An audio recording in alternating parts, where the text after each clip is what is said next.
நேர்களே, நாம் தொடர்ந்து ஹமாஸுடைய இஸ்ரேலுடைய போராட்டத்தை குறித்து பேசித்தான் கொண்டிருக்கிறோம். நேற்று 50,000 இராணுவ வீரர்களை படைக்கு திரட்டி பெஞ்சமின் நெத்தன்யாகு அனுப்ப போவதாக ஒரு செய்தியை பதிவு செஞ்சிருந்தேன். ஆங்கில CNN ரிப்போர்ட்டை நான் உங்களுக்கு சொல்லியிருந்தேன். இப்போது பெஞ்சமின் நெத்தன்யாகு அதற்கு பின்பு மறுபடியும் பேசும்போது எங்கள்கிட்ட ஒரு தெளிவான திட்டம் இருக்கிறது, அதை நான் இப்போ சொல்ல மாட்டேன் அப்படின்ட்டுலாம் புகழாரம் சூட்டுகிறார். அந்த தெளிவான திட்டம் வெற்றி பெறுமா என்பதை போர் முடிவில் தான் நாம் தெரிய முடியும். அக்டோபர் 7, 2023 சில நாட்கள் போரை முடிவுக்கு கொண்டு வந்துடும் அப்படின்ட்டு போரிட்டார்கள். ஆனால் இன்றைக்கு 25 மார்ச் 27 ஆன பிறகும் கூட போர் முடிவுக்கு வரலை. தோல்வியின் முகமாக ஒரு கெப்டிவ்ஸை கூட, ஹோஸ்டேஜை கூட அவர்களால் மீட்க முடியாத ஒரு நிலைக்கு தள்ளப்பட்டிருக்கிறார்கள். இதுதான் உண்மை.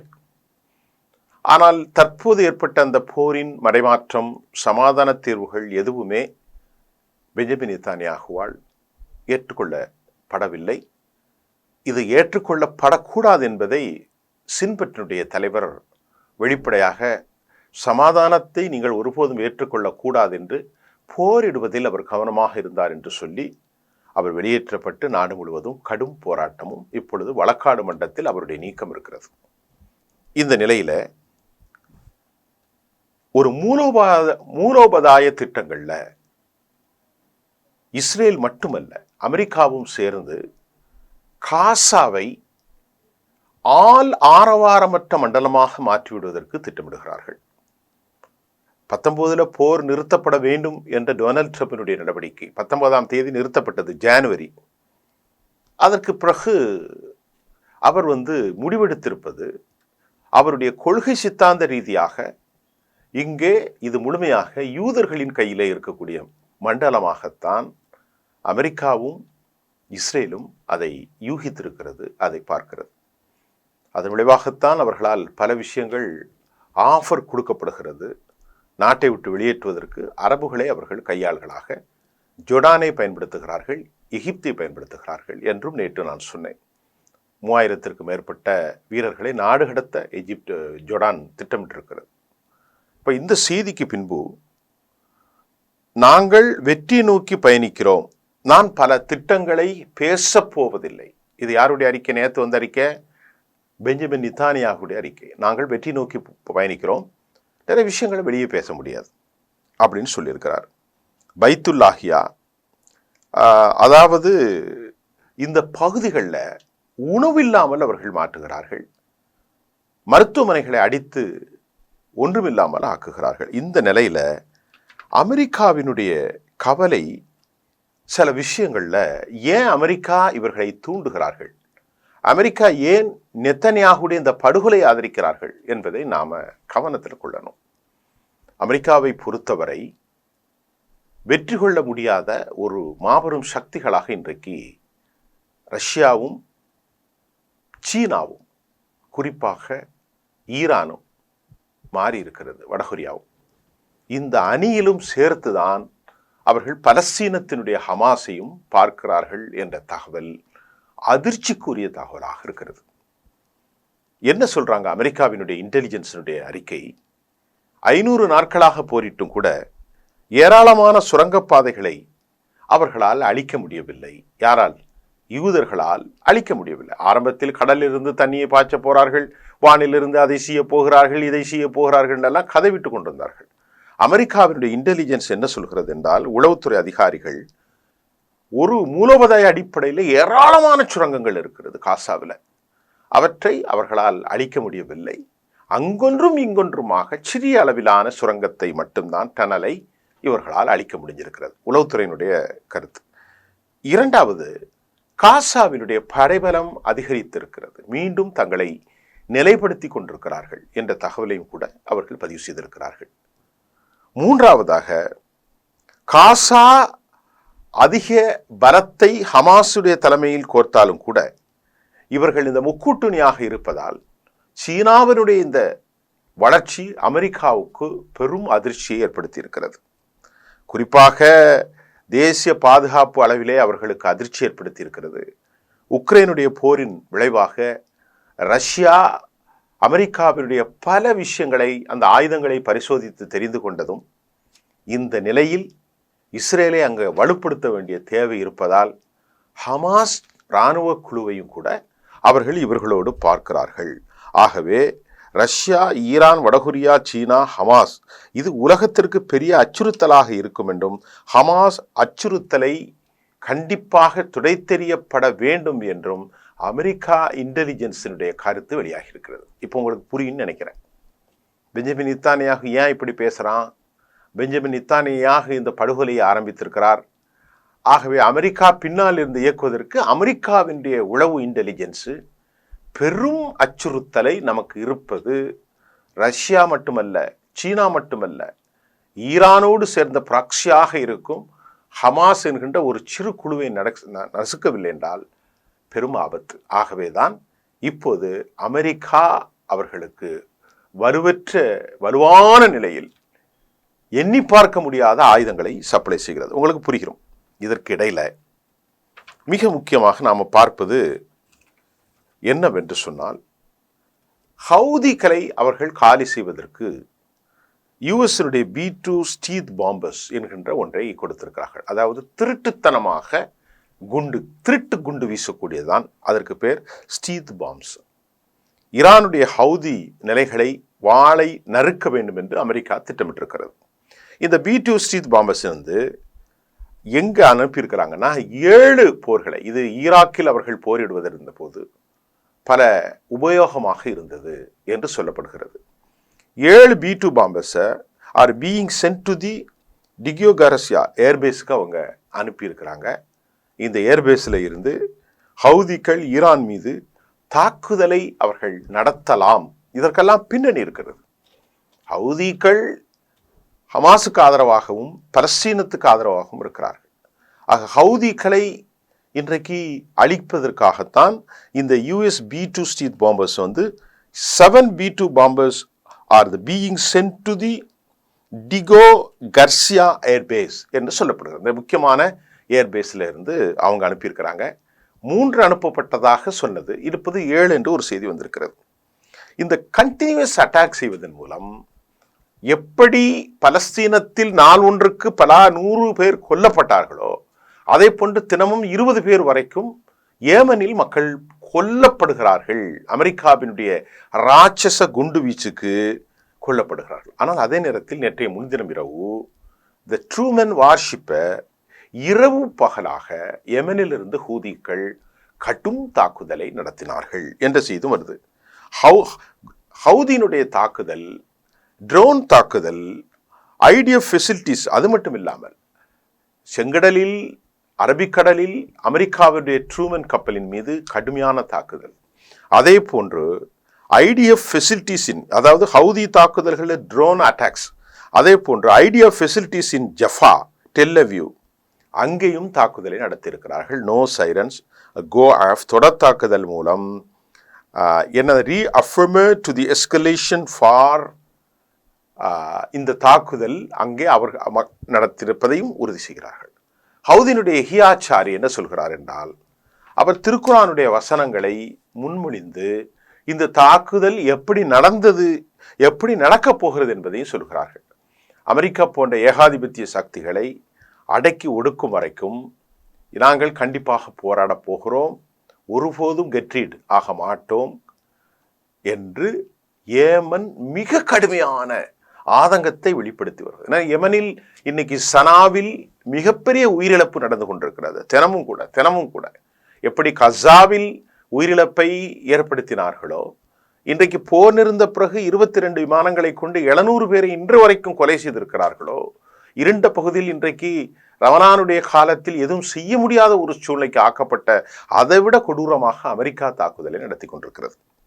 இந்த விஷயத்தில் பைத்துல்லாஹியா இப்படி பல விஷயங்கள் பகுதிகளில் இந்த தாக்குதல் நடந்தாலும் நேற்று ஒரு சம்பவம் நடந்திருக்கிறது.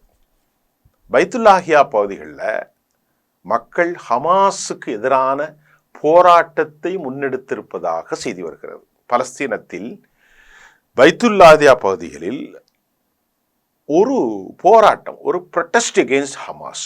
கையில் பதாகைகளை ஏந்திய வண்ணம் ஹமாஸை வெளியேறச் சொல்கிறார்கள். இது 2018 இப்படி ஒரு சம்பவம் நடந்ததாக சொல்லப்படுகிறது. ஹமாஸ் ஆட்சியில் இருக்கிறார்கள். தற்போது உங்களால் தான் நாங்கள் இத்தனை குண்டுகளுக்கு அடிபட்டு உயிரை பலி கொடுத்திருக்கிறோம், ஹமாஸே வெளியேறு என்று பைத்துல்லாதியா பகுதிகளில் போராட்டம் நடந்ததாக சொல்லப்படுகிறது. ஆனால் ஹமாஸுடைய அஃபீஷியல் ஸ்டேட்மெண்ட் இது குறித்து ஒன்றும் இல்லை. ஹமாஸ் அதை அடக்கிடுவார்கள் என்றும் மற்றொரு செய்தி வந்திருக்கிறது. தற்போதைய நிலையில் பெஞ்சமின் நெத்தன்யாகுடைய 2ஆம் நிலை போர் அறிவிப்பின் காரணமாக மூட்டை முடிச்சுகளோடு கோவேரி கழுதைகளிலும் குதிரைகளிலும் மாட்டு வண்டிகளிலும் மக்கள் சாறை சாறையாக வெளியேறுகிறார்கள். இந்த வெளியேறுகிற காட்சியை நாம் பார்க்க முடிகின்றது. அமைதியாக வெளியேறுவதற்கு உள்ளே வந்தார்கள். உலகம் நமக்கு ஆதரவாக இருக்கும் என்று நம்பினார்கள். ஆனால் பெரிய துரோகத்தை அரபுகள் செய்துவிட்டார்கள். அதனால் பெரிய பாவம். அமெரிக்கா துரோகம் செய்வதோ அல்லது யூதர்கள் தாக்குதல் நடத்துவதோ ஆச்சரியம் ஒன்றல்ல. அமெரிக்கா அமெரிக்காவாகத்தான் இருக்கும், யூதர்கள் யூதர்கள் தான். ஆனால் நம்ப வைத்து கழுத்தறுத்த அரபுகளை நம்பி எங்கள் சகோதரர்கள் காப்பாற்றுவார்கள், இனி போர் மண்டலமாக அது இருக்காது, ஒரு சமாதானமாக தீர்வு வரும் என்று சாறை சாறையாக மக்கள் உள்ளே வந்தார்கள். ஆனால் பாவம் இன்றைக்கு கொடூரமான நிலையில் மறுபடியும் ஒரு 700 பேர் கொல்லப்பட்ட நிலையில் இனி தாங்கள் வாழ முடியாது என்ற அஞ்சத்தில் அவர்கள் மூட்டை முடிச்சுகளோடு வெளியேறுவதையும், ஜபாலியா, பைத்துல்லாஹியா, பைத் ஹானூன், சிஜா மிக மோசமாக பாதிக்கப்பட்ட போதிலிருந்து மக்கள் வெளியேறுவதையும், ஜபாலியாவிலிருந்து உடனடியாக வெளியேற வேண்டும் என்றும் இஸ்ரேல் கோரிக்கை வைக்கிறது. எவ்வளவு ஒரு கொடூரம் பாருங்க. யாரும் இஸ்ரேலை தாக்கலை, ஆனால் அவங்க நடத்துறாங்க. இஸ்ரேலை தாக்கலை. ஒரு சமாதான பேச்சு ஹோஸ்டேஜை வெளியே தான் விட்டுட்டு இருக்காங்க. அடுத்த சமாதான பேச்சுக்கு நாங்கள் விடுவோன்னு தான் சொல்றாங்க. இது எவ்வளவு மோசம் பாருங்க. ஆனாலும் கொடூரமாக நாட்டை விட்டு நீ ஓடு, இல்லைன்னா காலி செஞ்சிருவேன். இப்ப இதுக்கு தாண்டி நான் இது ஏமனுடைய தாக்குதலை எஹியா சாரியுடைய சொல்லிட்டேன். இப்போ அமெரிக்காவுடைய திட்டங்களை சீனாவை குறித்து, ஹமாஸை குறித்து, ரஷ்யாவை குறித்து, ஈரானை குறித்து அஞ்சுகிறார்கள். இந்த நிலையில நான் சொன்னது, இந்த B-2 இந்த ஸ்ட்ரீட் பாம்பர்ஸ் இது போன்றது ட்ரூமன்ஸ் கப்பல்லாம் வந்தது, ஈரானை தாக்கப் போகிறார்கள் என்ற செய்தியும் சர்வதேசத்திலிருந்து வந்திருக்கிறது. அப்ப அது ஈரான் ஒரு காலத்திலும் நாங்கள் ஒன்ன சொல்ல கேட்க மாட்டோம், நீ முதல்ல மேக்சிமம் ப்ரெஷர் எல்லாம் இங்க காட்டக்கூடாது அப்படின்ட்டாங்க. இப்போ ஈரானுடைய முன்தினம் வெளியான மிக முக்கியமாக ஒரு விஷயம் என்னவென்றால், ஒரு வீடியோ அன்வீல்ட் வெளியிடப்பட்டிருக்கிறது. அந்த வீடியோவில் என்ன சொல்லியிருக்கிறாங்கன்னா, ஈரானுடைய கமாண்டர்ஸ் என்ன சொல்றாங்கன்னா, ஈரான் காட்டக்கூடிய அந்த நீளமான சுரங்கப்பாதையின் மைல் நீளம் அது ஒரு ஊர் மாதிரியே அமைத்திருக்கிறார்கள். குறிப்பாக ஈரானுடைய கமாண்டர் என்ன சொல்கிறார், அந்த கமாண்டர் யார் என்றால் ஜெனரல் பகாரி, IRGCனுடைய கமாண்டர் ஹபீஸ் அஜீத், இவர்களெல்லாம் காட்சிப்படுத்த ஒரு காரில் போகிறாங்க, ஒரு ஜீப் காரில். இது நீளமாக இருக்கிறது. இந்த நீளமாக இருக்கக்கூடிய இந்த சுரங்கப்பாதை எத்தனை கிலோமீட்டர் நீளத்துக்கு என்று தெரியவில்லை.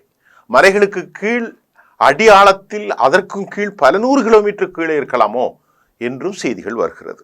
இதுல கியாபர், ஷாஹீன், சிஜீல், அது மட்டும் இல்லாம இது எல்லாம் காட்டியதெல்லாம் ஒரு லேண்ட் அட்டாக் க்ரூஸ் மிசைல் தான் அப்படின்னு சொல்லப்படுகிறது. இப்போ காட்டியது சிஜீல், அபாஃபீல், சிஜீல், அதே மாதிரி கியாபர், ஷாஹின், ஷிஜீல், இவையெல்லாம் இந்த க்ரூஸ் மிசைல் எல்லாமே லேண்ட்ல இருந்து அட்டாக் பண்ணக்கூடியதை அவங்க டிஸ்பிளே பண்ணியிருக்கிறாங்க. கடந்த முறை இஸ்ரேல் மீது இதன் மூலம்தான் மிகப்பெரிய தாக்குதலை அவர்கள் நடத்தினார்கள், ஷாஹின் மூலலாம் என்று சொல்லப்படுகிறது. இப்போ ஈரான் இந்த வீடியோவை எதுக்கு ரிவீல் பண்ணியிருக்கிறாங்கன்னா, என் மேல கை வச்சா நீ காலி. ஈரான்ல நேற்று ஒரு தகவலை போட்டால் பிளாஸ்மா எலக்ட்ரோ வார்ஃபர் சிஸ்டம் இருக்கிறது. இது ரொம்ப முக்கியமானது. இந்த எலக்ட்ரோ வார்ஃபர் சிஸ்டத்தின் மூலமாக தாக்குதல் நடத்தினால் உடல் சதைப்பகுதிகள் எல்லாம் கரிந்துவிடும். நியூக்ளியர் பேஸ் ஆட்டம் குண்டுகளை போடாவிட்டால் அதற்கு இணையாக அல்லது அதைவிட மோசமானது என்றும் சொல்லப்படுகிறது. ஏற்கனவே எலக்ட்ரானிக் வார்ஃபேர் சிஸ்டம் அவர்கள் வைத்திருப்பதாக, ரஷ்யா அவர்களுக்கு உதவி செய்திருப்பதாக நாம் ஒரு 7-8 மாதத்திற்கு முன்பு கூட ஒரு தகவலை நான் பதிவு செய்திருந்தேன். ஈரானிய அணு ஆயுதத்தை தாண்டி இந்த பிளாஸ்மா, நான் சொல்லக்கூடிய லேண்ட், இந்த சக்திகளை எல்லாம் கண்டு அமெரிக்கா ஆடி போயிருக்கிறது என்பது உண்மை. போர் நடந்தால் பெரும் சீரழிவை அமெரிக்கா மட்டுமல்ல, இஸ்ரேல் ஒரு கணம், இஸ்ரேல் மட்டுமல்ல, ஒட்டுமொத்த மத்திய கிழக்கும் அழிந்து விடக்கூடிய ஒரு சூழ்நிலையில் தான் நீ கவனமாரி என் மேலே கை வைக்காதங்கிறத அவருடைய தலைவர், அதாவது யாரு, அலி காமெனி மீண்டும் மீண்டும் எச்சரிக்கை கொடுத்து கொண்டே இருக்கிறார். ஈரானுடைய ஆயுதங்களின் மூலம் அமெரிக்கா மிகப்பெரிய அளவிலான சவால் இருப்பதாகவும், இந்த பிராந்தியத்தில் அமெரிக்காவின் நட்பு நாடுகளுக்கு ஈரான் அச்சுறுத்தலாக இருக்கும் என்றும், மத்திய கிழக்கை அமெரிக்கா தளங்களை காலி செய்யலாம் என்கின்ற அளவிற்கு ஈரானுடைய வெப்பன்ஸ் ரொம்ப பவர்ஃபுல் ஆர்ம்ஸ் என்றும் சொல்லப்படுகிறது. இதனால தான் இதையும் யூஎஸ் இன்டெலிஜென்ஸினுடைய கவலைக்கு, அமெரிக்காவிற்கு ஒரு பெரும் கவலை ஏற்படுத்தியிருக்கிறது. ஈரானுடைய நவீன ஆயுதங்களை தாண்டி, அணு ஆயுதங்களை தாண்டி, இந்த நவீன ஆயுதங்களின் மூலம் ஹெர்மூஸ் ஜலசந்தியை அவர்கள் முழுமையாக ஆக்கிரமிப்பு செய்யலாம். அங்கே ட்ரேட் கப்பல்கள் எதுவுமே இனி செல்ல முடியாத ஒரு பெரும் சக்தி மண்டலமாக அவர்கள் உருக்கொள்ளலாம். ஹெர்மூஸ் ஜலசந்தியை முழுமையாக மூழ்கடிக்கும் சக்தி ஈரானுக்கு இருக்கிறது. இதுவும் அமெரிக்காவுடைய பெரும் கவலையாக இருக்கிறது. ஈரானுடைய நவீன கடற்படை, வார்ஃபேர் சிஸ்டங்கள், வார்ஷிப், ட்ரோன் தொழில்நுட்பங்கள், மிசைல் ஏர்செல், அதாவது குவித்து வைத்திருக்கக்கூடிய விஷயங்கள் எல்லாம் அமெரிக்கா பெரும் அச்சுறுத்தலை சந்தித்து கொண்டிருப்பதாக, ஒரு குறிப்பிட்ட அளவிலே ஸ்தம்பிக்க செய்யக்கூடிய ஈரானுடைய ஆக்குதல் பெரிய பெரிய தாக்குதலை இருக்கும் என்றும், ஆகவே அவ்வளவு ஈஸியாக அமெரிக்கா அவர்களை கை வைக்க மாட்டார்கள். ஏனென்றால் அமெரிக்காவினுடைய மனசாட்சியாக இருக்கும் இஸ்ரேலை இவர்கள் ஒன்றுமில்லாமல் ஆக்கிவிடுவார்கள். அப்படி ஒரு நிலை வந்தால் இஸ்ரேல் என்ன செய்யும்? குறிப்பாக ஹவுதிகள் ஒரு பக்கம், மற்றொரு பக்கம் ஹமாஸ், மற்றொரு பக்கம் ஹிஸ்புல்லா மௌனியாக்க இருந்தாலும் இன்னும் அவர்கள் என்ன திட்டம் இருக்கிறது என்று தெரியவில்லை. ஒரு பக்கம் சிரியா, ஈராக், இன்னும் இஸ்லாமிக் ரெசிஸ்டன்ட் ஃபோர்ஸ், இவ்வளவு பேரும் இருக்கிறார்கள். அமெரிக்காவினுடைய உதவிகள் என்னதான் இருந்தாலும் அவர்கள் எப்படி இவர்களை காப்பாற்றப் போகிறார்கள் என்று அவர்களுடைய விஷயம் இருக்கிறது. ஆனால் அமெரிக்காவினுடைய உளவு அமைப்பு இன்டெலிஜென்ஸு அவ்வளவு ஈஸியாக வைக்கக்கூடாது என்றும், அமெரிக்காவை சமன்படுத்தக்கூடிய அளவில் பெரும் வல்லாதிக்க சக்தி, வார் ஷிப்பில், ஏர் ஷிப்பும் சரி, லேண்ட் அட்டாக், நான் இப்போ ஏற்கனவே சொன்னோம் இல்லையா, குரூஸ் மண்டலம், இந்த காட்டிய எல்லாமே, கைபர், ஷாஹின், ஷிஜீல், இது எல்லாமே அட்டாக், குரூஸ் மிசைல் எல்லாமே லேண்டில் இருந்து அட்டாக் பண்ணுறது தான் அவங்க காட்டியிருக்கிறாங்க. இதில் ஒன்று காட்டப்படவில்லை என்றும் சொல்லப்படுகிறது. அதாவது அமெரிக்காவுக்கு சமமாக, அமெரிக்கா எதில் வல்லமையாக இருக்கிறாங்கன்னா, அவர்கள் வான்வெளியிலிருந்து குண்டு போடுறது. நான் சொன்னேன்ல, இந்த B-2 ஸ்டீத் பாம்பர்ஸ், இதை தாண்டி அவர்கள்ட்ட இருக்கக்கூடிய முக்கியமாக ஃப்ளைட்ஸ், வார் ஜெட்ஸ், அதே மாதிரி இதுதான் அவர்கள்ட்ட வல்லமை. அதே மாதிரி சாப்பர்ஸ், இதுதான் அவங்கள்ட்ட வல்லமை. ஆனால் இவங்கள்ட்ட F-35 அவங்கள்ட்ட இருக்குது, F-15 இருக்குது, F-16 இருக்குது, F-22 இருக்குது, F-35 இருக்குது. அதுக்கு சமமாக அதை விட அதிகமாக இன்றைக்கு Su-35 Su-35 வைத்திருக்கிறார்கள். எத்தனை விமானங்கள் அங்கே வந்திருக்கிறது என்று தெரியவில்லையாம். ஆனால் அதை அவர்கள் காட்சிப்படுத்தவில்லை. நல்ல கவனிங்க, நேற்று காட்சிப்படுத்த அந்த வீரில் ஒரு விமானத்தை கூட அவங்க காட்சிப்படுத்தலை. ஆனால் அவர்கிட்ட ஏராளமான Su-35 இருக்கிறது. அசம்பிள் செய்யப்பட்ட அனைத்தும் கப்பலின் மூலமாக ஈரானுக்கு ஈரானிலிருந்து அவர்கள் ஏராளமான விமானங்களை தயார் செய்திருக்கிறார்கள் என்ற தகவலும் வந்திருக்கிறது. ஆனால் இதை பற்றி அவங்க வெளியிட்டால் மட்டும்தான் நம்ம பேச முடியும். ஆக இந்த நிலையில் ஈரானுடைய ராட்சச பிளாஸ்மா Su தாக்குதல்கள், வார்ஷிப்பு, இதையெல்லாம் பார்க்கின்ற போது அமெரிக்கா ஆடி போயிருப்பதாக நான் சொல்லவில்லை. அமெரிக்க இன்டெலிஜென்ஸுடைய கருத்து வெளியாகி இருக்கிறத நீங்கள் போய் சர்வதேசத்தில் நான் சொன்னது சரியான பார்ப்போம். சரி, இந்த நிகழ்ச்சியில் முடிவுக்கு வந்துடும். பெஞ்சமின் நெத்தன்யாகு எங்கள்கிட்ட ஒரு திட்டம் இருக்குது, அதை நான் இப்போ வெளிப்படுத்த போவதில்லைன்னு சொல்லியிருக்கார். இப்போ போர் ஆரம்பிக்க போகிறது. 50,000 படைகள் 5 மண்டலமாக, டிவிஷனாக உள்ளே போயிட்டாங்க.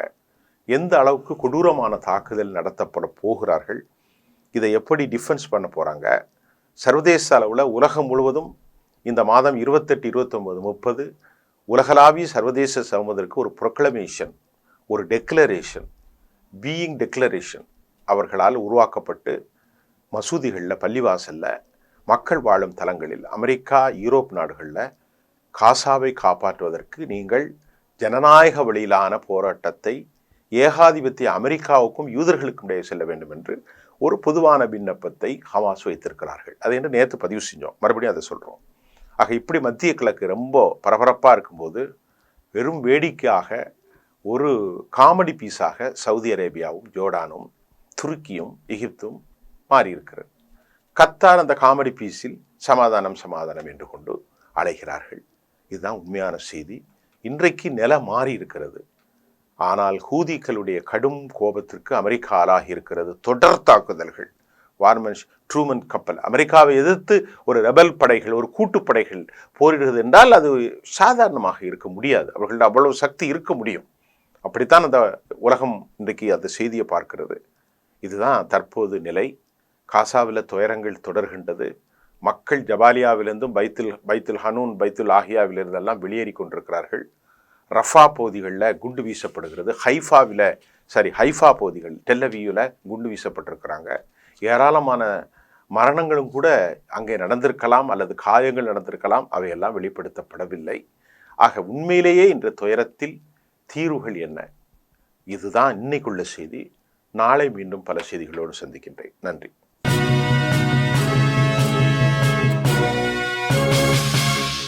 உடனுக்குடன் அப்டேட் தெரிந்து கொள்ள ஜெம் டிவி தமிழ் ஆப்பை இன்ஸ்டால் செய்யவும்.